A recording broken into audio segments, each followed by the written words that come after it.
20 past the hour. When we look at these protests on campuses and President Biden's handling of the war in Gaza, that has sparked some real concerns now for Democrats politically heading into the November election. Where? Well, the state of Michigan is what we want to spend some time talking about today. The president currently holds a 52% chance of winning Michigan. That's Decision Desk HQ does this. They put together the chance of winning, whether it's overall or in a particular state. So 52% chance of winning, according to DDHQ in the state of Michigan. Now, you look back to last time Biden carried the state by a pretty healthy margin to win the 15 electoral votes. That was in 2020. So he won Michigan last time around. Some 30,000 Democrats in Michigan, though, among the 500,000 or so that have cast what they call the uncommitted votes in the primaries this election cycle. And that brings us to a conversation with Dr. James Zogby. He's the co-founder of the Arab American Institute. He's been a member of the Democratic National Committee since 1993. And we thank you, sir, for joining us once again. All right, big picture, state of Michigan. We said 52% chance Biden wins. That means it's close. How do you see Michigan right now before we dig down deeper on some specifics? I think that it is close, and I think that there are votes that are being left on the table by the Democrats who fail to recognize the importance of changing policy on Gaza sufficient enough to bring those votes back to them. And it's not just the Arab American vote. It's younger voters, it's black voters, it's Asian voters, in particular, young progressive Jewish voters. It's not the overwhelming majority of those. It's not even a majority. It's 15–20% of some of those communities. It's a large percentage of the Arab community, but 15–20 of those quote unquote minority voters. That's a concern. You cannot lose those votes. That is what the coalition of Democrats has come to include, the path to victory. They can't lose those folks. And they'll lose them by either having them vote for third party or stay at home. I think that they can be won. The poll that we did asked the question, if the president were to do this or that, would you be more or less likely to support?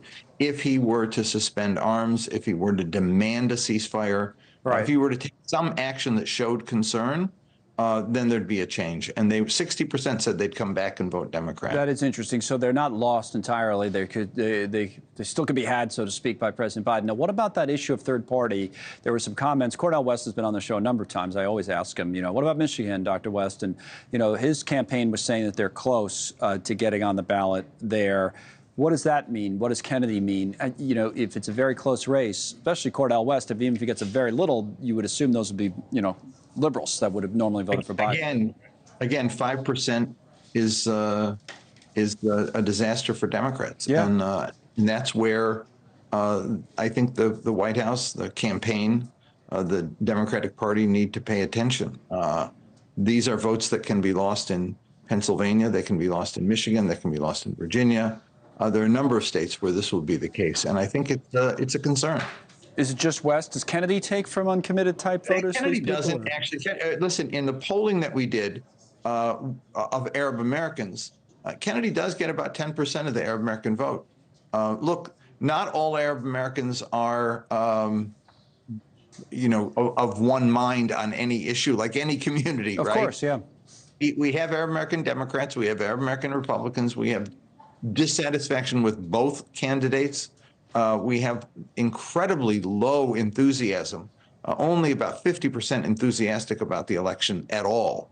And so those who are not enthusiastic will vote third party or stay at home. We found 25% voters say that they're going to vote for third party candidates and about 20% saying they're not going to vote at all. That's the concern, is that, and I don't think that that's just in the Arab community. I think that's across the board.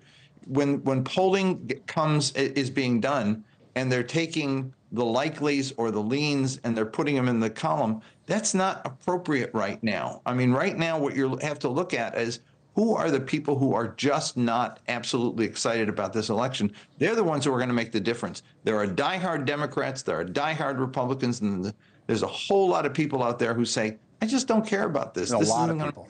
A lot more than a lot of people in that camp. I mean, just anecdotally, you run into people and they say, I don't want to hear about it. I'm not interested in it. Yeah. What can Biden do on stage, if anything, at the debate to get those types of voters more enthusiastic? Just get him off the couch and get him to the I play. Is think there what anything? we're going to see is Donald Trump's going to be doing what he's been doing for the last since 2015. He's going to be insulting. He's going to be lay out his grievances. America's going to hell in a handbasket. He's going to portray a dystopian vision of hell.